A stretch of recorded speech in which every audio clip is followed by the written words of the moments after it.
Hindia Belanda seperti kebijakan Presiden Madiun tahun 34 sampai 41 oleh Lucian Adam. Saya memang di sini sekali sebagai pembimbing ya dari tesis ini. Jadi sekarang di bidang sidang tapi sekali pembimbing. Mungkin nanti kita akan lihat bagaimana jalannya proses ini.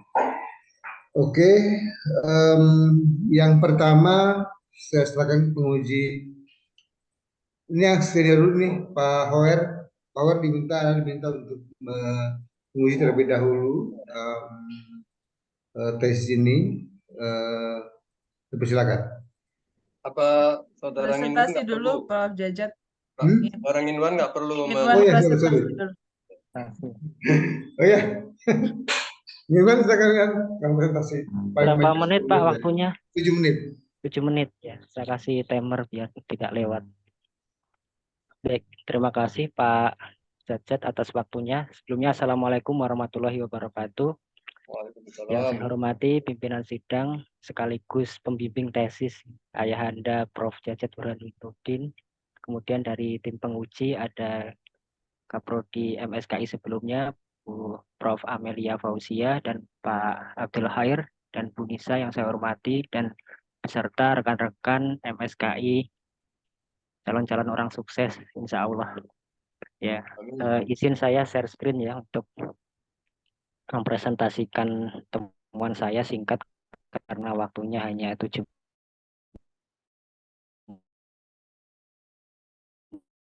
menit.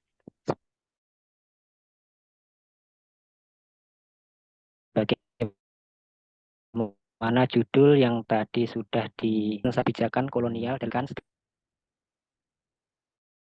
setelah politis yang awalnya pendidikan itu memang bertujuan tetapi dan di sisi lain juga perlu pengembangan pendidikan dengan gaya pemikiran barat gitu untuk membatasi arus islamisasi sekaligus melindungi pemerintah Belanda itu sendiri gitu. Jadi makanya dalam tesis ini saya mengambil judul politik pendidikan Hindia Belanda, yakni kebijakan-kebijakan pemerintah kolonial yang sifatnya mengikat berkenaan dengan pelaksanaan pendidikan.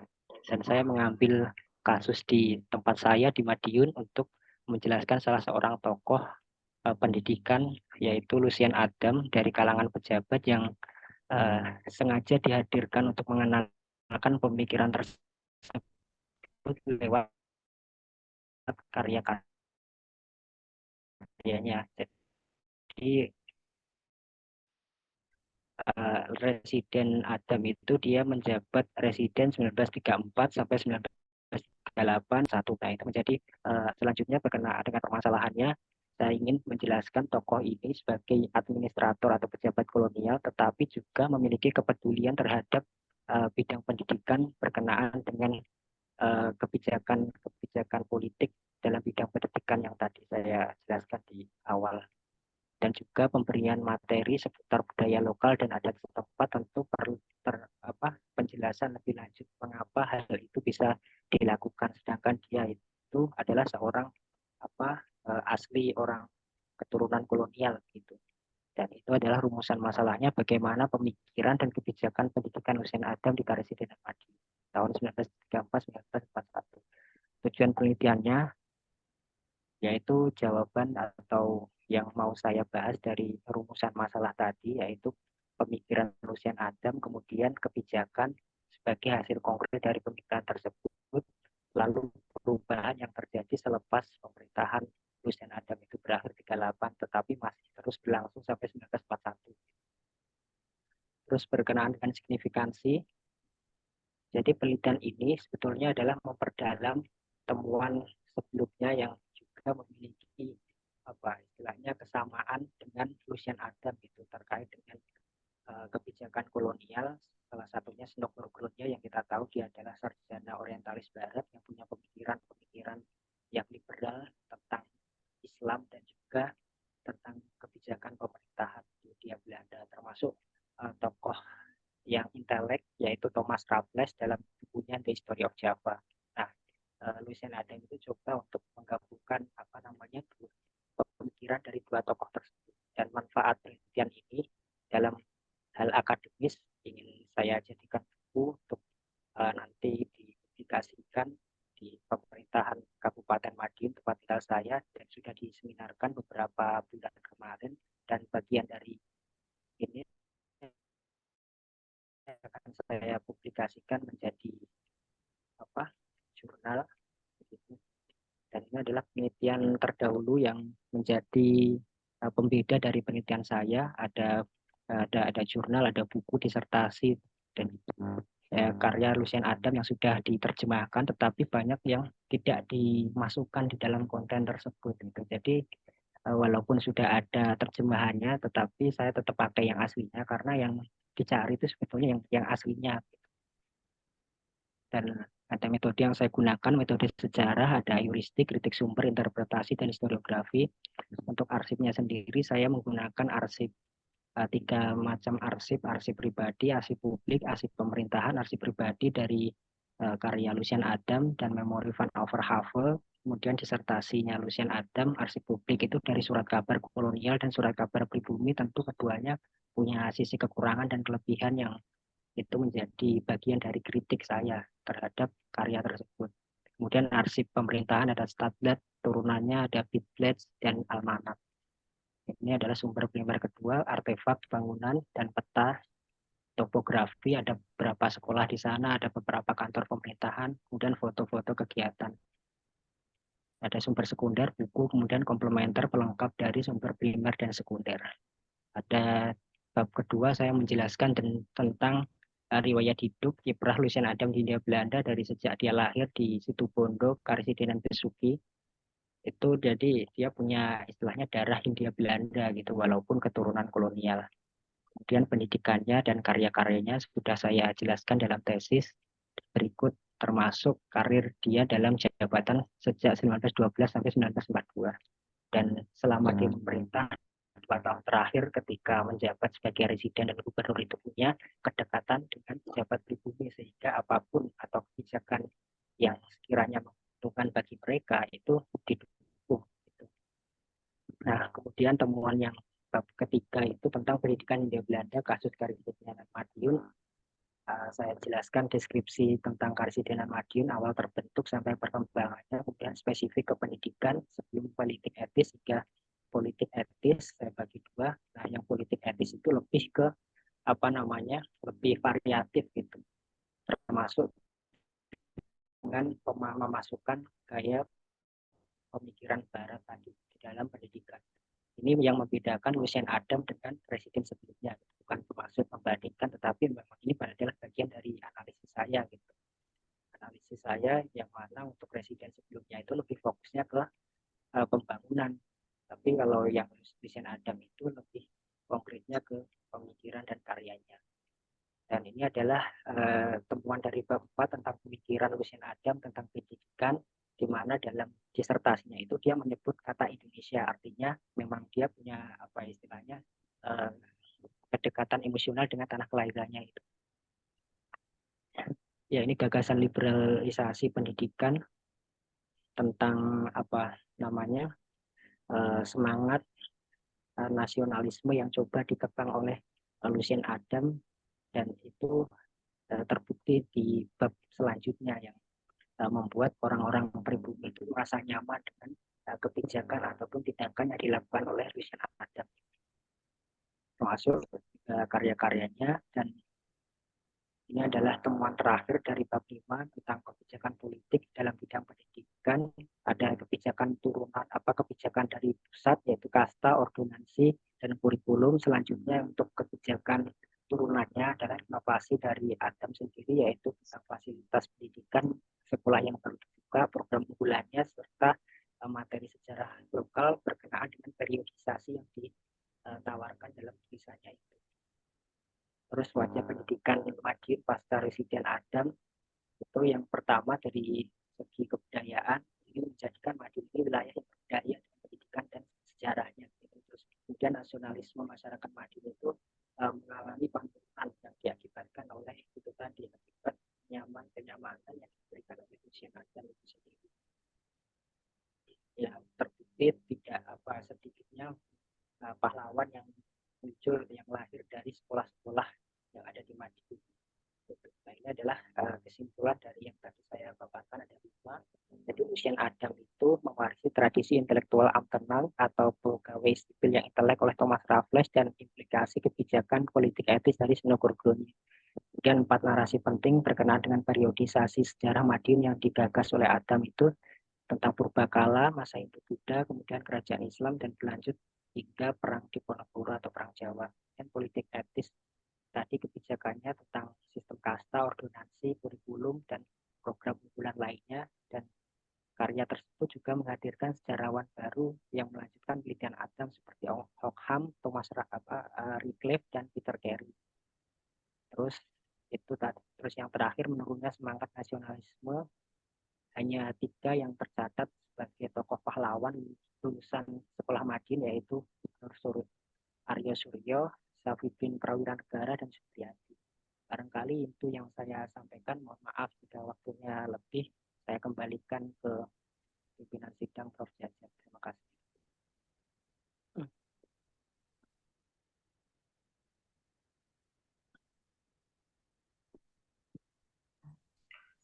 Baik, Muhammad Gimanun, terima kasih banyak atas presentasinya, padat, meskipun beberapa segmen terloncat ya, karena waktu. Tapi oke, saya kira semua penguji sudah membaca draft yang Anda serahkan kemarin. Sekarang kita masuk ke sesi pertanyaan. Untuk itu saya serahkan kepada Pak Fer sebagai penguji pertama yang akan mengomentari, mengkritik ataupun memberi masukan-masukan terhadap tesis ini. Silakan Pak Fer.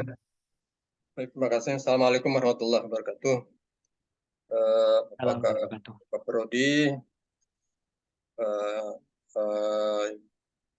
Ibu Amel sebagai penguji, kemudian Ibu Nisa, dan Saudara Nginwan serta para penggembiranya, ya saya kira. Ya ini maaf ya, wajah saya nggak saya tampil karena ini sinyal saya nggak ini apa namanya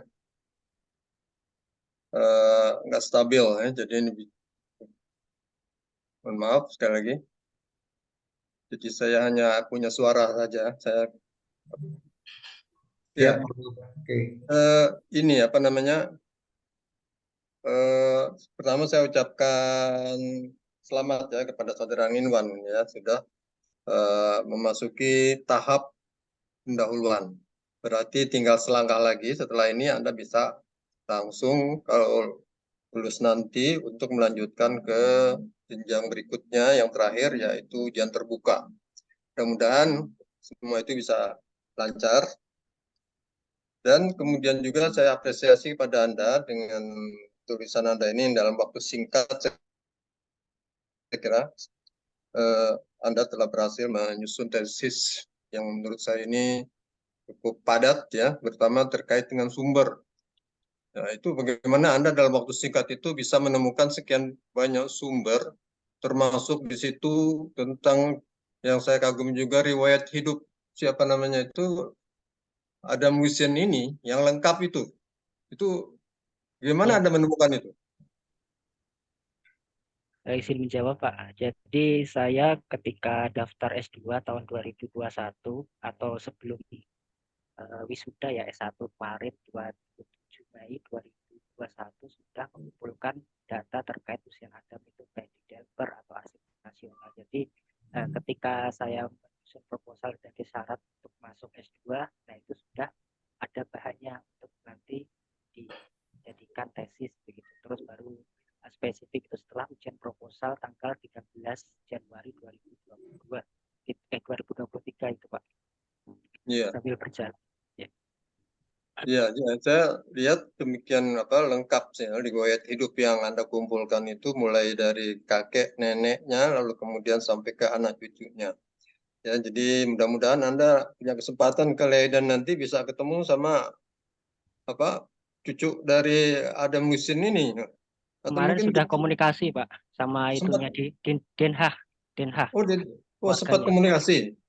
Komunikasi. Ya, maksudnya dihubungkan sama itunya dari orang-orang yang punya relasi Peter Carey, dan ada teman dari Madiun juga. Oh gitu. tiga-tiganya kan ada tiga anaknya itu ya. Anaknya satu tapi sudah meninggal 2009 Pak. Fred itu, tapi cucunya masih banyak. Enggak, maksudnya Jadi, cucunya ya, ya, cucunya kan ada tiga itu ya. iya, cucunya ada 3. Oke, oke. Ya, saya apresiasi lah untuk usaha Anda yang demikian itu. Ya, di samping Anda juga mendapatkan sumber-sumber yang primer ya, mulai dari apa namanya itu jurnal di Jawa dan di tulisan buku-buku lusianya sangat apa namanya itu eh, banyak itu ya, termasuk yang prolifik dia di dalam menulis buku-buku ini saya kira. Itu semua Anda jumpai buku-bukunya itu. Jumpa Pak, baik online maupun yang cetak di Museum Sono Budoyo Ex Java Institute. Oh, ada sana. Ada, kemarin saya ke sana langsung. Oh, ya, ya. Itu termasuk juga artikel-artikel yang ada di apa? Di Jawa, di apa namanya itu. Itu juga Anda dapatkan itu. Ada semuanya. Alhamdulillah itu ya, luar biasa nih. Anda memang saya perlu apresiasi atas usaha Anda ini. Ya, nah, kemudian tesis Anda ini memang saya lihat sudah runut ya, sudah mengungkapkan apa adanya tentang tulisan ini dan ada kesan saya pengagum terhadap Adam Lucien juga kelihatannya ya dari tesisnya itu. Ya, mungkin ya karena mungkin menurut Anda berjasa membangun Madiun barangkali ya. Ada Kemudian, membangunnya, ada sisi meruntuhkan dari semangat nasionalisme dan keislamannya gitu Pak. Saya oh gitu. tuliskan semuanya itu. Oke, oke. Ya. Ya, saya lihat dalam tulisan Anda itu Anda apa namanya itu me- jadi di satu sisi dia memang apa membangun infrastruktur ya sekolah dan sebagainya itu dalam bidang pendidikan, kemudian juga membuka apa namanya memperluas apa namanya cakupan pendidikan.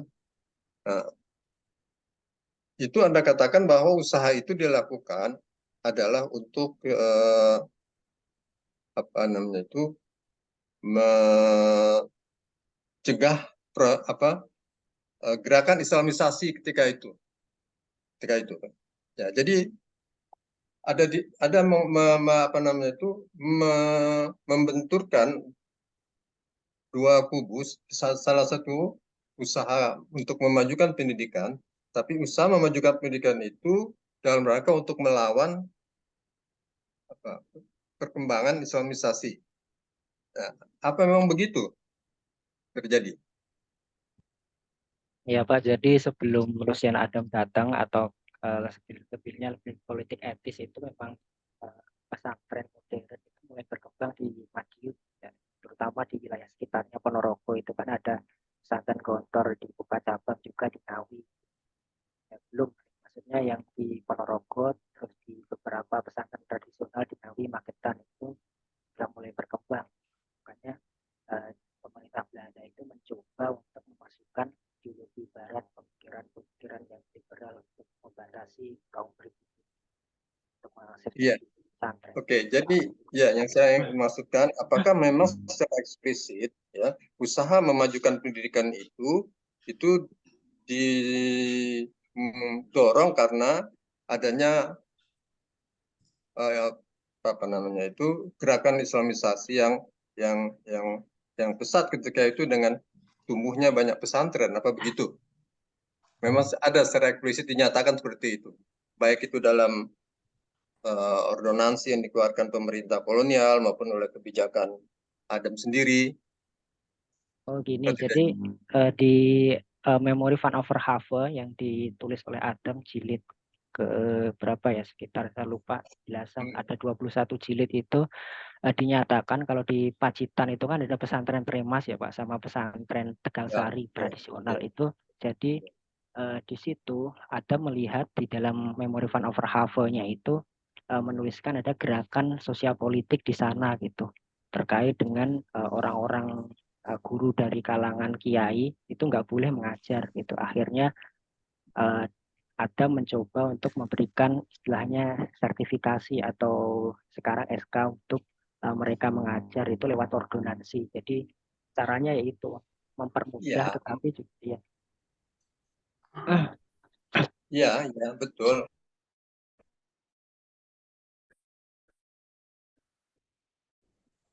Eh, ya, artinya kan eh, perkembangan pendidikan Islam kan nggak ada kalau dilihat dari wajahnya itu. Bahkan dia memberikan semacam sertifikat kepada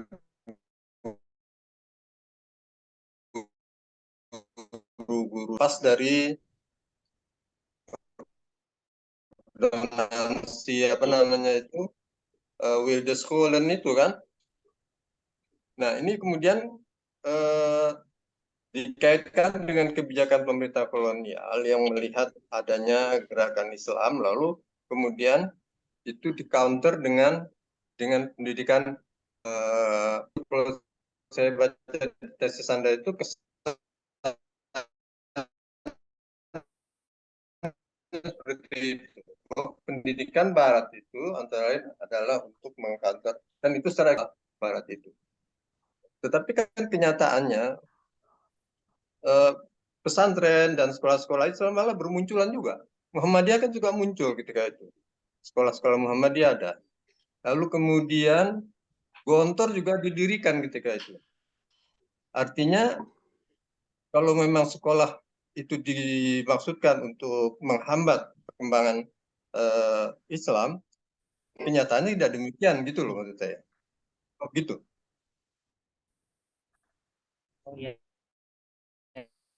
Jadi ini Pak kutip pemikiran dari Snogor Gronya. Jadi memang pendidikan Belanda mengatakannya itu memang sengaja dibiarkan gitu supaya apa orang-orang Islamnya itu tidak melakukan perlawanan. Mungkin yang saya maksud begitu Pak.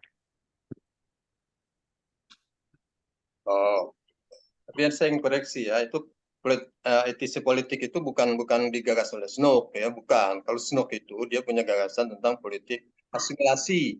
Jadi yang Anda sebutkan itu asimilasi. Jadi Anda kan mungkin baca di Akbizen ya, di saran di apa nasihat-nasihat Snook Anda baca kan terkait dengan itu? Ya. Jadi di Akbizen itu dia menyebutkan bahwa untuk melanggengkan hubungan Indonesia rakyat Indonesia ini dengan Belanda yaitu melalui pendidikan yang bersifat asosiatif ya artinya eh, apa namanya itu rakyat Indonesia itu budaya Indonesia itu supaya bisa orang Indonesia mengadopsi budaya Barat melalui proses pendidikan. Nah, sehingga dengan demikian orang Indonesia itu akan terikat dengan Belanda. Itu yang dikehendaki oleh Snook sungguhnya. Ya, jadi dia me, apa namanya itu membawa paham uh, politik asimilasi, saya kira itu ya. Jadi itu Bang, tolong nanti dihilangkan itu karena etis itu sudah ada sebelum Snook datang ke Indonesia. Ya. Multatuli ya Pak ya. Kenapa? Multatuli. Pandeventer itu saya kira ya. Iya. Tapi sebelumnya bukan Pandeventer, ada lagi. Pandeventer hanya di Indonesia dia dengan ya. Dengan Irish Gold itu dengan hutang budi ya, dengan menjelaskan hutang budi. Ya. Nah, kemudian saya ingin terkait dengan pendidikan yang dibuka oleh pemerintah kolonial ini, termasuk yang ditambah termasuk peran dari Adam Husin ini di Madiun ya. Nah, kelihatannya walaupun dia mungkin menurut Anda dia menginginkan untuk meningkatkan kesejahteraan orang pribumi, tapi pendidikannya itu tetap saja kan diperuntukkan hanya untuk segelintir penduduk pribumi. Seperti Anda sebutkan itu, ada 3 kelompok yang menjadi menjadi yang diprioritaskan untuk mengikuti pendidikan tersebut. Ya, ada yang dari kelas elit, satu, yang ketiga itu malah adalah para anak-anak para karyawan pekerja di perusahaan-perusahaan pemerintah atau perusahaan-perusahaan Belanda. Nah, itu artinya pribumi umum itu tidak memperoleh kesempatan untuk masuk itu. Apa begitu? Inwan? Iya, Ya. Jadi apa jadi begitu? untuk yang Ya, ya, ya silakan. yang kelas 1 itu kan untuk kalangan elit pejabat, terus yang Ya. kedua itu untuk yang kelas karyawan, untuk yang pribumi kan ada 3 itu Pak, yang sekolah untuk Cina, Yang Eropa, tiga dan itu juga, yang pribumi. tiga juga tetap dalam tulisan Anda itu untuk kelas pekerja. Ya, Tetap bekerja ya Pak. Iya, memang ya, untuk pribumi yang untuk karyawan itu. Jadi tidak diberi tidak termasuk. kesempatan. Ya, tidak memberi kesempatan kepada seluruh eh, seluruh penduduk Indonesia nyatanya. Ya, jadi tetap saja di situ ada diskriminatif juga, dan kemudian tidak berpihak kepada rakyat kebanyakan umum itu. Nah, jadi artinya pendidikan itu tetap saja untuk kepentingan pemerintah kolonial, walaupun jumlahnya sudah ditambah. Ya karena memang pejabatnya juga sudah banyak ketika itu. Jadi wajar kalau kemudian anak-anak pejabat itu memerlukan pendidikan, yang memerlukan sekolah. Nah, tapi apakah ada kebijakan dari Luisin itu yang dimaksudkan untuk mensejahterakan rakyat Indonesia? Ada tidak? Kalau yang saya tangkap kesejahteraan itu dari itu Pak, apa dengan pemikirannya itu kan yang apa untuk eh, karyanya umum ya, tidak hanya untuk kalangan sekolah, dan di selain sekolah kelas 1 kelas 2 kan ada sekolah desa juga yang jumlahnya hampir 700 itu di seluruh Karsiden dan Madiun. Ya barangkali di luar dari kelas 1 kelas 2 ada lagi, itu belum saya ulas kalau untuk yang itu, bagian itu. Ya, ya. Artinya kalau dalam tulisan dari itu kan, pendidikan itu diprioritaskan hanya untuk 3 kelompok itu. Ya. 3 kelompok. eh, Nah, jadi maksud saya begini, ada muslim tetap dia seorang kolonial. Ya, dia tetap walaupun dia memang berjasa di dalam membangun Madiun. Nah, tapi tetap dia ada seorang kolonial yang tidak punya cita-cita untuk kemerdekaan Indonesia, saya kira nggak ada. Dia masih tetap sesuai dengan gagasan dari Soekarno-Hatta agar Indonesia tetap berada di bawah kerajaan Belanda. Ya, kira-kira begitu yang diusahakan.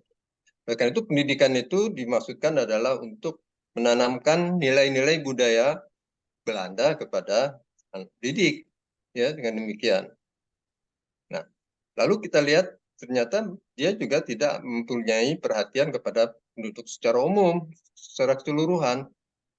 Jadi pendidikan itu hanya diprioritaskan kepada 3 kelompok tadi. Nah, dari 3 kelompok itu terlihat juga kan ada stratifikasi, artinya ada diskriminasi juga. Jadi dia sudah membedakan ini kelas elitnya, ini kemudian. Jadi tidak ada egalitarisme di dalam pendidikan yang diperkenalkan itu. Ya, itu kesan saya setelah membaca tesis Anda. Ya, tesis Anda kan berbicara itu semua, saya kira. Ya. Kemudian kalau dia banyak menulis tentang tentang menggali kebudayaan, kan? Dia menulis tentang sejarah Madiun, kemudian mengungkapkan sejarah lama, ya. Ada kerajaan di Madiun kan, katanya kan sebelum Majapahit ada dan seterusnya, dan menemukan peninggalan-peninggalan itu, ya. Ya, saya kira itu memang eh, apa namanya eh, tidak dimaksudkan untuk memajukan rakyat Indonesia, ya, tapi itu untuk eh, kepentingan ilmu pengetahuan, saya kira. Ya, walaupun tentu saja bangsa Indonesia itu berbangga dengan punya itu, termasuk seperti juga berbangganya orang Indonesia dengan adanya Candi Borobudur. Kita tahu Candi Borobudur itu kan dia digali oleh orang-orang Belanda dan kaitan yang lain. Tetapi bahwa kemudian itu bisa. Ya, tapi mungkin ada pengaruh secara tidak langsung ya, bahwa menimbulkan rasa nasionalisme dan sebagainya. Nah, tapi tidak dimaksudkan demikian oleh si Lucien ini. Oke. Ya, coba nanti ya, nanti coba lihat lagi dalam tulisan Anda itu. Kalau ada kemungkinan bahwa Lucien ini punya perhatian juga kepada kemajuan rakyat Indonesia secara umum, ya Anda ungkapkan aja gitu loh. Tapi kalau memang tidak, ya Anda juga harus objektif aja bahwa bagaimanapun dia adalah seorang kolonialis yang ingin mempertahankan kolonialisme di Indonesia. Saya begitu. Ada nggak tulisan dia yang terakhir, yang setelah merdeka tentang Indonesia? Kalau saya lihat dia lebih banyak menulis tentang Afrika ya. Betul Pak. Jadi setelah kerajaan Belanda bubar 42 itu dia udah ke Belanda, ke Den Haag, ke Afrika Institute di sana, kerja di sana. Iya, artinya dia tidak melihat, tidak mengalami tidak. Saya ingin tahu komentar dia tentang kemerdekaan Indonesia itu. Apakah dia merasa bangga ya dengan Indonesia merdeka, atau dia merasa bahwa Belanda rugi dengan merdeka Indonesia? Ada nggak kira-kira tulisannya dia seperti itu? Tapi nggak ketemu itu Pak. Saya kira nggak ada, Belum karena ketemu. dia sudah tidak lagi di Indonesia. Dia kan sudah fokus apa namanya, kajiannya itu sudah Afrika. Saya lihat itu. Apa dia pernah ke Afrika? Setelah itu saya nggak menemukan, tidak menemukan. Oh iya. Ya. Karena dia berbicara tentang kemerdekaan Libya, kemerdekaan Sudan, kemerdekaan apa namanya itu, beberapa negara Arab itu di Afrika. Tapi dia nggak nyebut Indonesia. Lucunya itu loh, ya nggak bicara Indonesia. Saya lihat di dalam, kan udah semua ya daftar buku-bukunya itu kan, yang anda cantumkan di tesis Anda itu, Ya, karya-karyanya ada kan sudah semua. semuanya. Tepat. Ya, ya artinya saya tidak melihat dia bicara tentang Indonesia merdeka. Dia cerita tentang Libya, ya, kemerdekaan Libya, kemerdekaan Sudan, kemerdekaan apa namanya, negara di Afrika itu, tapi tidak bicara Indonesia. Ya, ya tidak tahu apakah dia dia apa namanya, bersedih dengan kemerdekaan Indonesia atau dia berbangga, nggak tahu juga kita kan. Oke. Eh,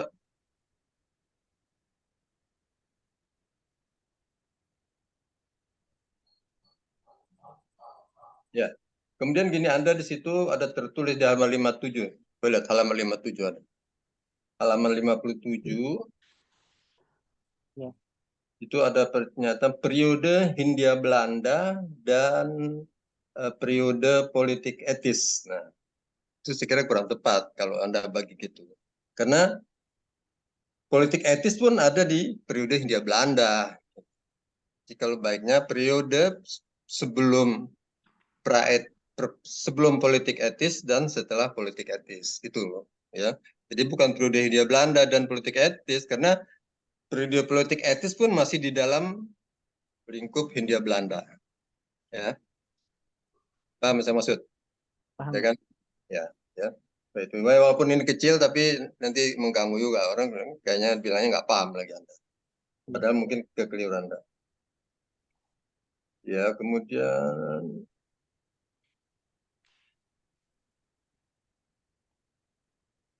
ya. Dan terakhir nih apa namanya? Coba Anda nanti dirapikan lagi ya bahasa Indonesianya ya. Saya lihat ya, kira Anda paham lah ya tentang apa namanya itu, tentang mubtada khobar dan sebagainya, itu banyak kekeliruan di sana. Itu ada kalimat yang ada pokok kalimatnya tetapi predikatnya nggak ada dan seterusnya. Ya, tolong nanti perbaiki. Saya kira saya cukup demikian Pak Ketua. Terima kasih. Terima kasih Baik, Pak Khoi. baik, terima kasih Pak Wer atas pertanyaannya, ulasannya, komentarnya, dan saya kira mengena betul pada beberapa sisi eh, yang memang itu di bagian substansial dari tesis ini. Soal hubungan antara kebijakan dengan keislaman, kemudian masalah pendidikan, dan beberapa hal lain terkait dengan tokoh yang berhasil menadab. Berikutnya pada Proposal Pak Wijaya selaku penguji kedua, mohon untuk memberikan komentarnya. Silakan Pak Man. Oke, baik. Terima kasih Prof. Jajat. Assalamualaikum warahmatullahi wabarakatuh. Waalaikumsalam warahmatullahi. Ya, pertama senang sekali ya saya di sini. Ik vind het erg leuk om hier te kunnen testen. Jadi bisa menguji di sini. Dan khususnya ya, naar mijn leraar, meneer Khair, terus mendengarkan poin-poin dari Pak Khair, meneer Khair. Saya senang membaca naskah ini. Ini banyak penguatan sejarah kolonial Belanda. Jadi saya ingat bahasa Belanda saya nih. Ya, oke. Pertama, ya, gefeliciteerd ya, Inwan, for dit fine work, untuk karya yang bagus ini. Sejalan dengan tadi sampaikan oleh Mir Khoir tentang ini, luar biasa tentang kedetailan. Oke, tapi tentu saja sebagai penguji di sini, walaupun ini seperti Sangkuriang ya, naskahnya kemarin dan pagi ini harus baca semua, Prof. Jajan. Baca cepat ya. Ada beberapa poin yang ingin saya sampaikan. Poin pertama, I've been following Meneer Khoir terkait tadi kaitannya tentang seperti kontradiktif ya, kontradiktif terkait ini tokoh yang kelihatannya supporting fenomena lokal, pendidikan pribumi, katakanlah kalau pakai bahasa Mas Kalwi, pendidikan pribumi, kemudian yang notabene Muslim, tapi juga satu sisi kelihatan ada argumen-argumen Anda yang bilang bahwa satu sisi dia tidak mau memberikan semua karena kekhawatiran terhadap kelompok radikal, katakan ya, radikal yang kalau bahasa sekarang ya. Nah, saya punya poin juga di situ, pertanyaan seperti itu. Saya kok merasa mungkin cara pandangnya itu ini aja ya, challenging. Cara pandang Anda jangan sampai mengikuti ala yang everything about colonial is bad. Jadi coba kita lihat bagaimana Mary Clough menulis sejarah, apapun sejarah yang ditulis ya, sejarah kolonial termasuk Orde Baru. Masuk Orde Baru itu kan luar biasa. Ketika semua orang bilang Orde Baru itu, segala sesuatu Orde Baru itu buruk, tapi dia bisa dengan objektif untuk bilang, oke, ada yang buruk, ada yang bagus, dan dia bisa kemudian memilah mana yang katakanlah Orde Baru itu tetap mendukung Islam tapi tidak politik Islam, kan bahasa. Nah, saya juga berharap Anda pada posisi ini. Jadi tidak mentang-mentang bahwa ini poin Anda kan, ini Lucien Adam ini luar biasa hebatnya, passionnya. Tapi kelihatannya dia, Anda menempatkannya pada posisi yang politik konspirasinya masih kuat. Gitu. Dalam arti dia nggak sepenuhnya, gitu. Nggak sepenuhnya untuk mendukung kira-kira kayak gitu ya. Jadi saya melihatnya begini, sebenarnya approach-nya untuk lebih mudah adalah bukan untuk melihat apa agama dari ruler, penguasa. Jadi melihatnya adalah penguasa aja, penguasa, government, penguasa. apakah itu kolonial atau non kolonial, jadi Hindia, pemerintah Hindia Belanda. Karena bagaimanapun kalau kita ngelihat fenomena yang terjadi di manapun di dunia, itu akan selalu pemerintah pasti punya keinginan untuk mempertahankan kuasanya, semuanya dalam perspektif pemerintah. Apakah dia itu agamanya Hindu, Buddha, Muslim, dan seterusnya. Ya kita lihatlah di Timur Tengah, pemerintahnya juga seperti apa. Padahal Muslim juga gitu kalau mau ya. Tapi mereka juga partai politiknya kadang juga sosialis gitu kan, tidak melulu berbasis agama yang mainstream. Jadi saya melihat ini sejalan dengan pertanyaan tadi yang Pak Hoyer gitu ya. Jadi kayak apa benar ini lawan Islamisasi? Kalau saya justru melihat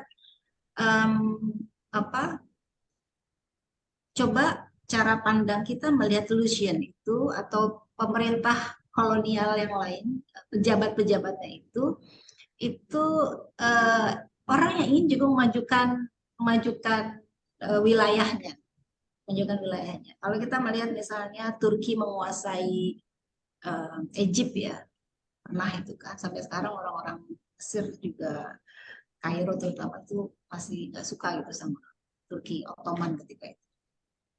Tapi ketika di sana tentu saja dia akan punya perspektif, katakanlah lokal sama yang pusat gitu. Sama aja kayak kita melihat di Aceh. Aceh pasti residen katakanlah ya, gubernur di sana akan selalu melihat perspektif nasional atau perspektif pusat sama perspektif di wilayahnya itu. Jadi, nah saya melihatnya coba ini challenge aja untuk akhirnya jangan sampai Anda sudah punya temuan-temuan yang sudah sangat bagus, tapi ketika cara pandangnya itu sangat hitam putih ini penguasa Belanda yang selalu mau merendahkan Islam misalnya kayak gitu. Nah itu akhirnya membuat Anda atau kita semua tidak menjadi tidak objektif. Nah ini yang cara pandang sehingga nanti bisa menjawab challenge dari Pak Hoyer yang tadi ya tentang ini melawan Islamisasi benar apa enggak ini. Kayak gitu, itu poin pertama saya kira. Ini penting karena menempatkan siapa Lucian, dan karena memang secara umum Anda kan sebenarnya bicara tentang Lucian, backgroundnya di Madinah.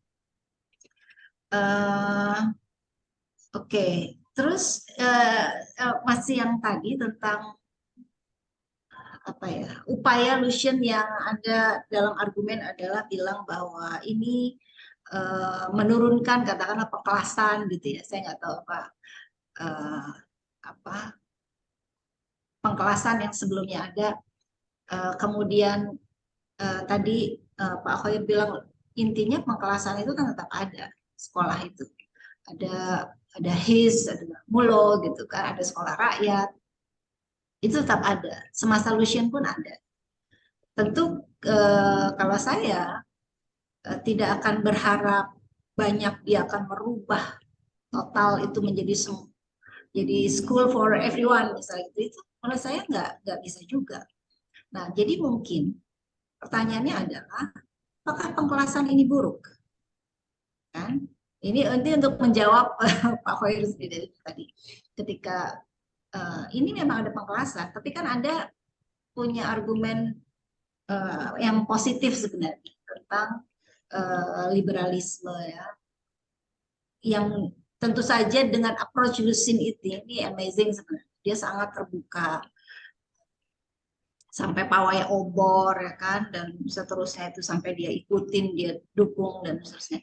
Nah, ini tentu beda dengan residen lain ya. Tapi ketika masuk kepada struktur pendidikan di sana, apakah kemudian pengkelasan yang tetap ada itu kemudian menjadi catatan buruk yang tidak sejalan dengan argumen Anda Inwan tentang tentang apa tadi liberalisme ya, kemerdekaan kalau sekarang bahasa sekolah merdeka, kemerdekaan pendidikan gitu, liberalisme itu.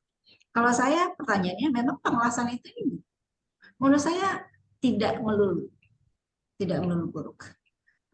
Ini membantu Anda nih menjawab nih, Ilman. Ya, Bu. Kenapa? Karena itu ada kaitannya dengan kultur. Bisa Anda bayangkan anak-anak yang sama sekali tradisinya yang nggak bisa bahasa Belanda, tiba-tiba dia harus masuk ke sekolah yang ngomongnya bahasa Belanda gitu kan.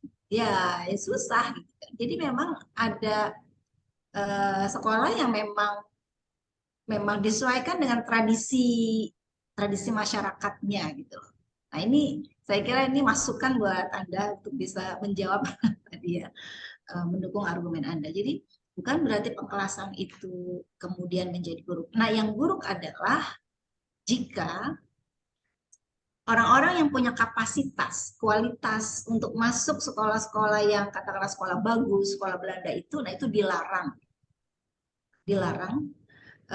karena alasan rasisme, alasan oh kamu pribumi, kamu Chinese, kamu atau orang-orang yang pengen studi di sekolah yang biasa-biasa aja itu dilarang juga, oh nggak bisa, kamu orang Belanda, kamu nggak boleh di sini. Nah mungkin itu kalau buat saya itu yang menjadi problem. Tapi selama sekolah-sekolah ini kemudian terbuka dan dia lebih apa ya melihat kepada efektivitas pengajaran dengan perbedaan kultur itu, kalau menurut saya pengkelasan ini masih oke. Saya bukan ahli pendidikan, tapi ini anggapan gitu ya. Oke. Itu dua poin yang dalam satu argumen besar tadi tentang fenomena Lucian itu sendiri. Oke, poin yang ketiga ini sedikit ini aja tentang penulisan Lucian-nya itu sendiri. Saya tahu di awal itu semuanya di judul itu Lucian Adam kan. Setelah itu berubah presiden, nggak ada namanya. Nah di dalam itu masih ada, saya kira tadi bab berapa ya, bab 4 ya, Lucian-nya. Jadi kalau mau residen aja semuanya, residen Lucian Adam. Itu aja sih hal kecil untuk konsistensi ya.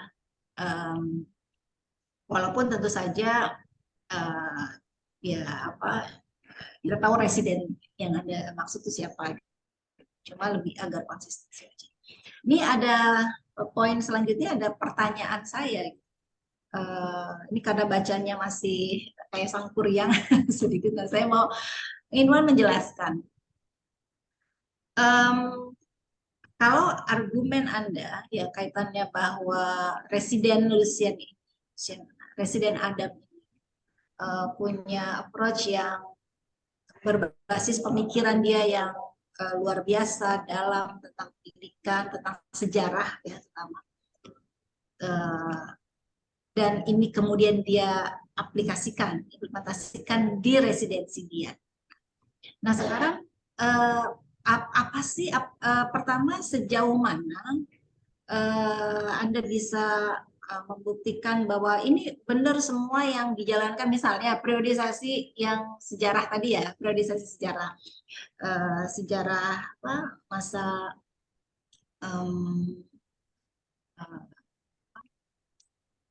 saya sampai lupa. Masa apa yang pertama dia bilang? Masa prasejarah itu ya. Prasejarah ya.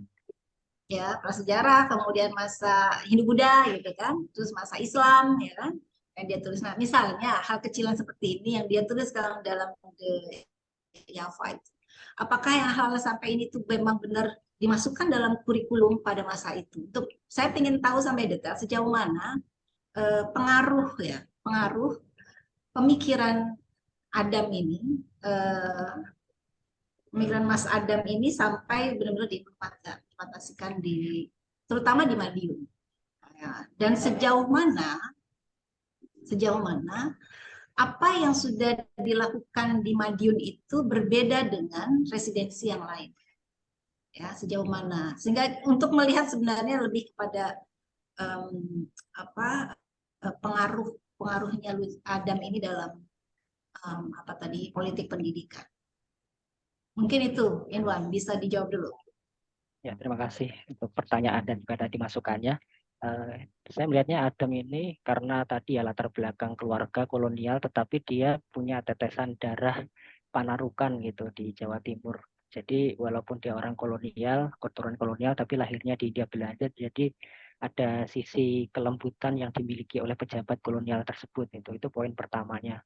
Terus dari sisi tulisannya memang dia menggunakan sumber-sumber lokal dari wawancara juga tradisi lisan ya walaupun itu bukan sejarah sumber yang kuat sebetulnya kalau untuk tradisi lisan, tetapi apabila dibandingkan dengan tulisan sebelumnya yaitu Thomas Raffles yang meneliti Jawa itu kan kolonial gaze atau keberpihakan terhadap kolonial itu begitu kental gitu kalau saya mengikuti seminar di print ataupun di buku-buku yang lain itu memang kelihatan. Tapi yang ditampilkan oleh Adam ini berbeda gitu. Jadi di samping dia sebagai pejabat kolonial, tetapi dia masih ada sisi kepedulian terhadap literasi dengan menyaksikan sejarah yang Belanda walaupun ada sisi tertentu yang disembunyikan gitu. Misalkan di karya tentang itu ya Mangkunegaran itu kan VOC Amangkurat 1-2 itu berpihak kepada VOC gitu. Itu tidak dimasukkan di dalam karya dia gitu. Memang dia orang kolonial dan di sisi lain di Ponegoro dia tidak disebutkan di situ pemberontak. Artinya apa? Dia cukup fair dalam menanamkan itunya gagasannya itu. Yang memberontak itu orang-orang yang tidak sejalan dengan Diponegoro. Bupati-bupati Karesidenan Madiun itu ada beberapa yang dia justru mendukung Belanda itu.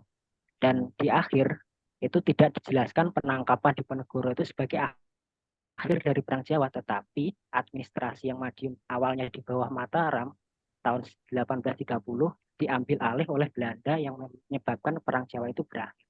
Gitu. Sayangnya di buku terjemahannya Lucien Adam itu kita ditambahkan di karya yang ditulis oleh bukan ditulis ya dialih aksarakan oleh Christopher itu dituliskan di situ narasinya dari rujukannya Peter Carey. Nah itu yang agak sedikit kontradiktif itu antara yang ditulis Adam sama yang diterjemahkan itu. Makanya saya pakai yang aslinya itu ya sampai mengulik ke situ gitu. Terus berkenaan dengan kurikulum memang ada 3 hal pokok yang menjadi penguat gitu. Kenapa kok dia memakai kurikulum itu? Pertama dari segi bahasa ya, ada bahasa Belanda, ada bahasa daerah karena Luciana itu juga belajar bahasa daerah. Ini yang membedakan dengan Raffles yang hanya pure ke bahasa mereka, bahasa Inggris gitu. Terus termasuk pelajaran sejarah. Kan di situ periodisasinya luas ya dari masa purbakala, masa kerajaan sebelum Majapahit, kerajaan Buddha, kemudian kerajaan Islam sampai ke mana sebelum berakhirnya Mancanegara Timur itu. Dan program unggulan lainnya tadi sudah saya singgung juga, ada program turunan dari pusat sistem kasta itu juga sudah saya tulis Bu di bab 5 itu memang tidak pure tidak sepenuhnya buruk, tetapi memang itu ada hal yang diperhatikan oleh Adam gitu. Kalau misalkan orang Cina masuk ke kalangan pribumi itu jadinya gimana? Seperti kampung pecinan itu juga masih dipertahankan di sana. Gitu. Kampung pecinan, kemudian ada kurikulum juga, kenapa biar nanti orang-orang elit itu bisa langsung ke perguruan tinggi. Awalnya begitu, tapi nyatanya malah sedikit orang Madiun yang ternyata bisa lanjut ke perguruan tinggi. Terus program-program turunan inovasi dia sendiri tentang intelektual yang saya tulis di sub B itu juga termasuk kebijakan dia turunan dari pusat, tetapi Adam punya inovasi sendiri termasuk dengan memasukkan periodisasi sejarah itu ke dalam kurikulumnya. Itu yang saya jelaskan dalam memori Vanover Havo yang saya pahami dari beberapa jilid. Terima kasih, mungkin itu jawabannya. Oke, baik. Poin saya tadi tentang perspektif mungkin ya bukan ke sana sebenarnya, tapi coba Anda pertimbangkan lagi perspektif melihat jadi dia sebagai ya bagus kalau memang dia memang sudah memang ada ada kepedulian ya karena engagement dia dengan Hindia Belanda. Tapi poin secara keseluruhan tentang kolonial pemerintah itu jangan sampai kita terjebak pada narasi besar segala sesuatu tentang kolonial atau orang Belanda itu negatif gitu aja. Kalau yang tadi mungkin Anda udah jawab ya. Jadi memang to the point aja, misalnya ternyata ada kurikulum usulan dari Adam gitu ya. Inwan ya. Betul ya? Iya, Bu. Itu di Beach Blade juga dijelaskan di situ. Di Bay Blood. Apa namanya, Bu? Bay Blood. Bay Bloods. Oke, Ya, ya. Kamu harus ini lulus bahasa Belandanya. Bay Blood. Di Bay Blood dijelaskan. Oke, nah ini mungkin poin-poin yang kamu harus diperkuat di abstrak ya. Di abstrak dan bahwa ini loh. Oke, nah terus ada satu lagi argumen yang menurut saya krusial tentang kira-kira Anda mau melihat pengaruh ya, pengaruh. Anda bilang bahwa ini pengaruh apa yang dilakukan oleh Lucien ini ada pengaruhnya terhadap kesadaran budaya masyarakat, sejarah dan perubahan sikap nasionalisme masyarakat. Terus Anda membuat 2 poin di wajah pendidikan Madiun ini yang terakhir. Pertanyaan besarnya adalah sebenarnya seberapa jauh Anda punya bukti. Ini karena bahasanya Anda taruh di abstrak ya. Seberapa jauh Anda punya bukti bahwa apa yang dilakukan Adam ini itu yang kemudian berkontribusi terhadap penguatan kesadaran budaya masyarakat dan perubahan sikap nasionalisme masyarakat. Karena kalau saya baca, oke lah, Anda bisa menyebutkan nama-nama sejarawan yang dari sana, gitu kan. Tapi di bagian yang wajah pendidikan Madiun ya, pasca Residen Adam ini, kelihatan misalnya kesadaran budaya melalui sejarah itu nggak ada bukti yang mengaitkan secara langsung gitu, mengaitkan secara langsung tentang kalau Anda bilang ada pengaruh si Adam ini dalam pendidikan. Nah ini karena kalau bahasanya pengaruh yang Anda tulis di abstrak, ini kan biasanya harus punya bukti yang cukup kuat ya. Bisa sampaikan bukti-bukti yang kuatnya apa sehingga Anda bisa bilang 2 poin itu. Jadi ada peningkatan kesadaran budaya melalui sejarah, terus ada nasionalisme yang pasang surut. Kalau nasionalisme pasang surut saya baca belum secara langsung ada statement yang kuat ya. Sebenarnya ada potensi ke sana. Anda bilang bahwa nasionalisme terutama di Madiun itu menjadi kuat misalnya. Tapi karena nggak ada perbandingan tempat lain jadi agak susah. Jadi di poin ini wajah pendidikan Madiun pasca Residen Adam ini masih kurang kuat argumen yang mengatakan, kalau saya kutip Anda bilang, pengaruh Lucien Adam terhadap kesadaran budaya dan perubahan sikap nasionalisme.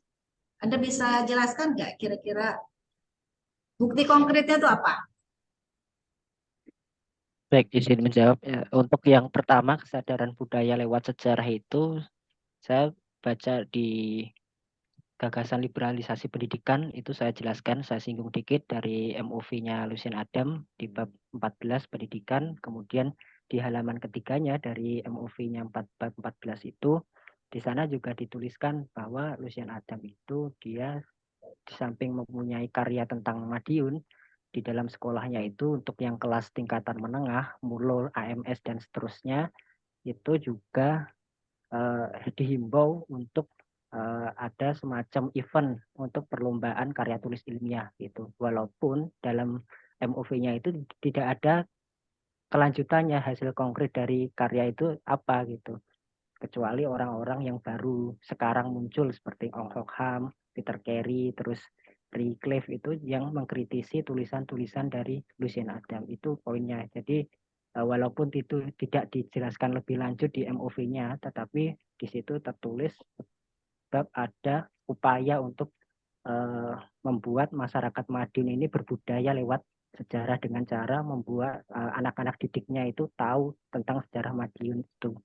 Terus nasionalisme pasang surut itu yang tadinya nasionalisme Madiun itu tinggi, terutama setelah Sumpah Pemuda, itu di bab ketiga di Osvia sebelum dibubarkan oleh pemerintah Belanda sempat dia apa ya melakukan tindakan ini apa kalau orang Belanda ya radikal begitu, bukan radikal ya, lebih tepatnya tidak komitmen gitu. Dia yang memberi sekolah tapi rakyat pribumi itu yang melanggarnya gitu ketika dinyanyikan lagunya Belanda tetapi yang dinyanyikan oleh murid-murid Osvia itu lagu Indonesia Raya, kan semangat nasionalismenya udah mulai tumbuh gitu. Akhirnya sekolah itu ditutup dan Apakah itu ya mulainya dari Madiun? untuk Apakah itu yang mulai dari Madiun atau memang itu yang saya tanyakan gini, karena Anda ya kan politik pendidikannya si residen ya, residen. Nah, sejauh mana Anda bilang ini ada pengaruhnya terhadap ya, perubahan di nasionalisme, katakanlah kesadaran budaya. Nah, karena ini Anda bilang statementnya secara langsung ada pengaruh, maka pengaruh itu kan harus dilihat bukti-bukti konkretnya gitu yang langsung. Ada misalnya kalau tadi tentang kata Indonesia atau lagu itu ada benar-benar dari inspirasinya dari Lucien, ada atau gimana? Ada nggak? kalau dilihat dari disertasinya iya 1924 sebelum dia menjabat sebagai residen. Oke, jadi ada ya.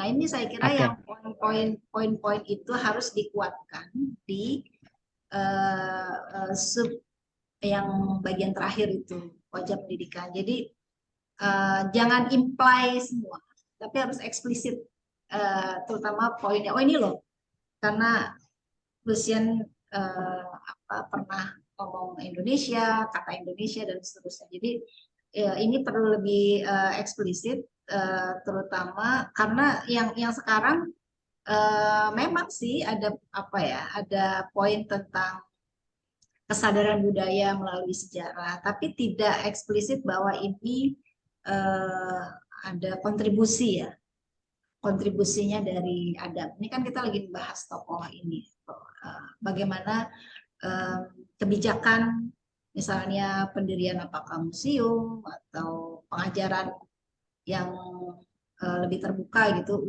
dimulai di Adam dan akhirnya menciptakan kesadaran sejarah. Oke, saya kira satu lagi yang sejalan dengan itu, Anda bisa masukin ini aja masukan saya sebenarnya. Anda bisa bilang di yang nasionalisme pasang surut itu bahwa sebenarnya sejarah itu kan bagian dari kesadaran untuk penguatan nasionalisme. Jadi ketika Lucien Adam menggalakkan studi sejarah, nah itu menjadi bagian penting untuk membuka kesadaran dan itu menjadi penguatan nasionalisme. Itu saya kira poin penting Anda bisa tambahkan di bagian akhir. Saya kira itu saja Pak Prof. Jajat. Selamat untuk Inwan. Semoga nanti bisa lebih dikuatkan lagi tadi ya argumen-argumennya dan insya Allah ini akan jadi tesis yang bagus dan groundbreaking saya kira untuk menambahkan kita selama ini hanya berpikir ada snowboardnya, ada Stanford Raffles gitu kan, tapi kita punya satu tokoh lagi Lucien Adam. Oke, makasih. Assalamualaikum warahmatullahi wabarakatuh. Waalaikumsalam. Terima kasih Pak Mamel atas komentarnya dan juga pertanyaan-pertanyaannya. Sekarang giliran saya, Berusaha minta izin, saya mau sedikit saja komentari. Pertama begini saya kira, Indra, saya terinspirasi oleh pertanyaan Bu Amelia. Memang kamu harus menempatkan tokoh ini pada sebuah pemikiran yang selama ini umumnya gitu ya, cenderung melihat secara unitaris, satu gitu kan. Orang melihat kolonialisme semuanya kolonial, maka semuanya negatif seperti itu gitu. Nah, ada beberapa teori yang bisa kamu pertimbangkan begitu, yang orang cenderung untuk misalnya mengkritik diskurs atau wacana yang selama ini terlalu hegemonik gitu kan. Nah, ada beberapa teori yang dia memberi ruang luas gitu, ya, memberi ruang yang memadai bagi individu untuk bertindak eh,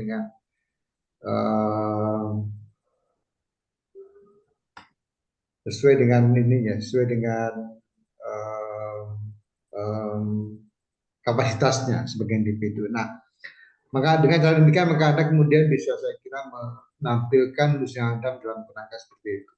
Gitu. Jadi ini memberi semacam bukti bahwa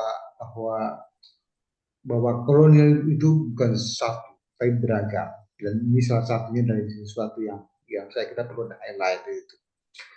Nah, karena itu menurut saya memang penting untuk menekankan sisi yang human interest. Gitu. Jadi tadi Bang Ahmed sudah mulai menunjukkan bahwasanya banyak kok meskipun dia orang Korea, meskipun dia Kristen gitu kan, atau Islam, dia kerap kali tidak mempertimbangkan agama ketika dia buat kebijakan. Dia lebih mempertimbangkan humanity, kemanusiaannya. Gitu. Saya kira pada kontribusi Adam, akal bisa diterapkan untuk posisi itu. Sebenarnya gini, saya pengen Anda lebih tegas ya, lebih tegas terkait dengan pertama soal pemikiran tentang budaya Jawa. Tolong letakkan itu di posisi yang sangat precise, yang tepat dalam kerangka tesis ini. Saya kira itu minimal. Di mana sesungguhnya Anda menempatkan pemikiran dia sebagai ahli yang mengendorse pemikiran soal sejarah Jawa, gitu. Karena dengan cara demikian saya kira Anda bisa menempatkan dimensi intelektual dari pendidikan dalam sebuah kebijakan perubahan-perubahan sosial masyarakat di mana di Madiun. Nah, tapi sebelum itu, sebenarnya saya pengen Anda menekankan apa alasannya mulai Madiun, gitu ya. Seberapa jauh saya Madiun representatif untuk konteks pendidikan atau politik pendidikan kolonial Belanda di Jawa. Itu yang Anda punya nggak gambaran sekarang terkait punya argumen nggak? Kenapa Madiun? Selain Anda orang Madiun tentu saja. Iya Pak, Ya. karena orang Madiun nih.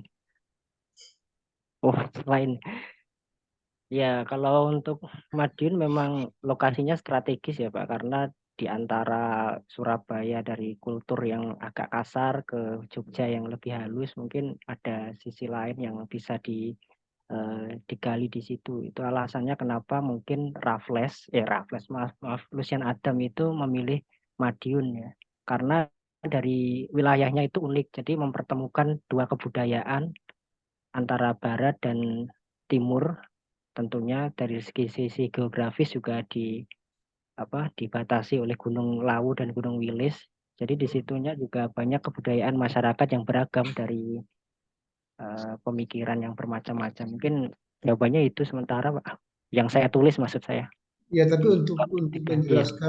menjelaskan kebijakan kolonial terkait dengan pendidikan itu apa kelebihan Madiun dibanding misalnya Jogja atau Surakarta, Surabaya sebagai kota metropolis waktu itu gitu. Itu di mana saya kira kelebihannya? Untuk studi Anda loh, untuk studi Anda. Kelebihan untuk bisa menjelaskan soal uh, berjalannya proses pendidikan Hindia Belanda. Kalau saya rujuk di kitab peringatan Hindia Belanda itu tahun 1923 yang saya baca, beberapa memang Madiun itu ini Pak, ibarat sekolah itu bukan yang pertama. Jadi Kartini misalkan di Semarang, kemudian buka cabang di Madiun. Nah, berarti kan eh, tempat yang strategis menurut saya yang bisa dipercaya untuk mengembangkan pendidikan itu, walaupun bukan sebagai pemilik utama dari pendidikan itu. Mungkin itu yang saya dapat. Oke, mungkin perlu dievaluasi lagi soal itu. Belum spesifik mungkin. Oke. Oke, nah terakhir saya kira memang soal bahasa Anda masih banyak sekali, saya berkali-kali sebenarnya agak rewel soal bahasa itu kan kamu Iya. ingin apa namanya, kata tadi Pak Fer beberapa khobarnya itu terasa nggak begitu teratur. Oke, masih punya waktu untuk memperbaiki beberapa poin dengan draft ini. Tapi menurut saya Anda sudah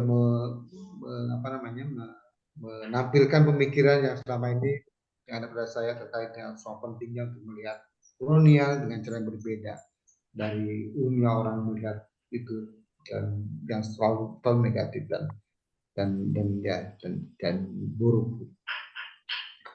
Oke, terima kasih Ngenwa atas komentarnya dengan beberapa jawabannya.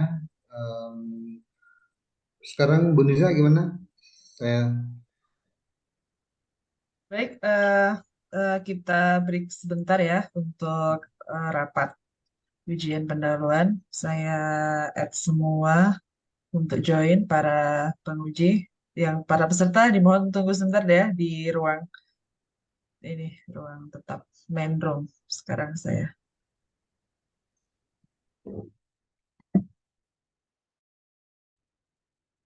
Saya ngasihnya berapa ya? 90 berapa ya? Kompre kemarin, mana yang lain ya Bu? Belum ahli. Bu Nisa kan bisa lihat karena host ya. Enggak, hanya 2 nih. Sudah saya ini Kak. Enggak, bisa lihat yang lain. Posisinya di mana? Kalau host kan bisa melihat. Iya, belum join. Enggak, host dipindahin aja. Oh, ya. baru. Sinyalnya nih berarti. Sudah saya otomatis kok. Udah saya ciduk semua, tapi belum pada berangkat. Power. Ya, Pak Hai sinyalnya mungkin. Jadi dia Enggak, dia ngerti. kemarin kompres 90, Bu. Terus kan saya lihat juga IP-nya lumayan dia, udah 3,98. Wih, keren. Kompres bisa kompres. Kompre dengan Pak Wahid terakhir. Oh ya, yang dia suruh ganti itu. Langsung kayak trauma gitu. Cuman memang saya cek IPK-nya 3,98. Belum dimasukin yang semester 4 ya. Karena di semester 4 ada macam-macam tuh. Belum keluar kan nilainya karena belum masih pada OTW proposal. Saya 9 berapa ya? 95 kali ya? Nanti berarti promosinya berapa? Nanti Ya, baru naik pendahuluan. lagi. Naik 96. lagi. Ya. Saya sama. Cie pembimbing. Ya, pembimbing harus tinggi lah. Pembimbing harusnya 100. Ya udah, gitu aja. Pak Hoer Iya. ditanya langsung aja lah. Iya. Power langsung. Iya. Aku di WA. Iya, saya telepon deh. Ini bisa cum nggak sih? Udah. Ini ada nih. Bapak sudah, alhamdulillah udah join. Pak Jajat nanti langsung Bapak tutup aja ya, nggak usah dikomen ke saya lagi. Pengumumannya biasa aja karena belum promosi. Nanti promosi saya kasih contekan tulis-tulisannya. Jadi saya bilang apa, saya bilang lulus. Lulus? Ya. Nilai? Udah. Pak Khair berapa Pak? Ada masukan kah? Yang terakhir ada nggak nilai WIP-nya? Kompres 90. Ya udah, saya kasih 90 juga deh hari ini. 90.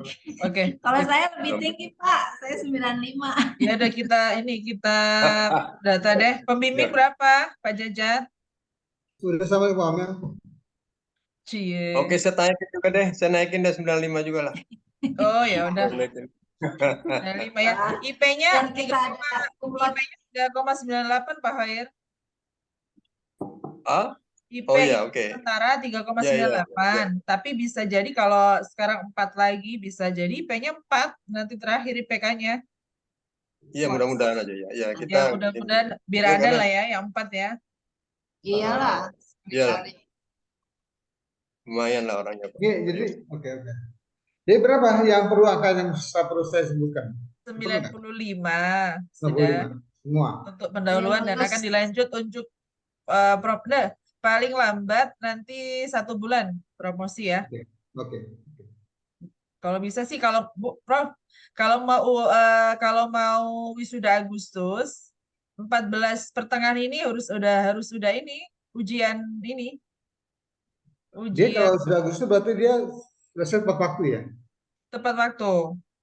Ya nanti yudisiumnya kan, tapi dia oke bisa karena kan baru 2. Tapi kalau yang lain nanti saya masih ini sih, masih musyawarahkan dengan Kabak gimana itu caranya biar 2 orang itu kan tinggal pendahuluan juga tuh yang mau diusir tuh. Oke. Kalau ini kayaknya bisa nih untuk wisuda nih. Kalau dia saya kira Iya, jadi minggu depan ujian promosi juga bisa itu. ya. Setuju, ya. Iya kan, Bu? Iya, benar. Ya bisa itu. Bisa online juga nggak apa-apa, yang penting kita bisa. Kalau bisa jangan online lah, kalau biar ada siarnya gitu loh. Kalau Iya, bisa. ini pada sibuk semua ini, Pak, Bapak. Saya juga nih mau nih sebentar setengah 10 mau izin karena saya nguji juga, Bro. Tuh. Nguji. Penguji sibuk semua, super. Oke, udah ya, balik ke Ya. ruangan. Oke, Nilainya kita kembalikan. ke ruang pertama. Iya. Oke.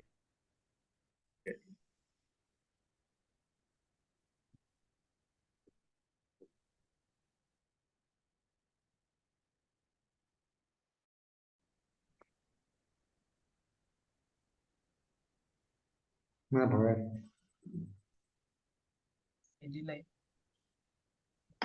Delay mungkin, Pak. Benar, kita langsung aja. Langsung ya. Beliau kayaknya tadi mau OTW ke kampus ya, uji. Oh iya betul. Muhammad bin Manu, oke. Anda sudah, oke. Kita sudah rapat sebentar saja untuk menegaskan soal hasil ujian ini, dan kami sebagai selaku penguji bersama Bu Nisa tadi ada menyatakan bahwa dengan senang hati mengatakan bahwa Anda lulus ujian pendahuluan ini dengan nilai 95. Saya sebuah nilai yang sangat membuat Anda ya wajar saya kira untuk Anda memperoleh itu karena memang keseriusannya dan juga waktunya yang cepat untuk menyelesaikan itu semuanya. Demikian saya kira hasilnya ini. Terima kasih banyak dan ucapan selamat Pak Ahmad bin Bandung atas keberhasilannya dengan ujian ini dan prestasinya belajar yang bagus. Ya, saya kira itu saja. Apalagi demikian kita tutup acara ini dengan bacaan Alhamdulillah. Alhamdulillahirrahmanirrahim. Terima kasih Prof. Amel, Prof. Jeja, dan semua. Selamat ya, Inwan. Selamat Inwan. Minggu depan, Prof, bisa disampaikan juga. Ini kan kalau mau wisuda Agustus, 14 Juli itu terakhir daftar ujian. Kalau bisa sih Anda secepatnya revisi, terus kemudian ujian. Mungkin karena bisa. karena tidak ada satu. Mohon maaf. Jadi gini ya, kalau untuk tingkatan fakultas itu saya rasa perlu validasi dulu dari Perpus Pusat sama Perpus Adab. Nah, itu kan harus nyerahkan revisi pasca ujian terakhir ya. Iya. Nanti kan nanti bisa kita arahkan. Sehingga iya, itu wilayah prodi ya.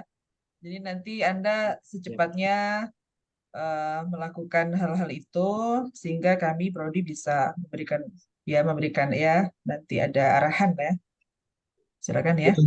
Karena memperbaiki draft dulu.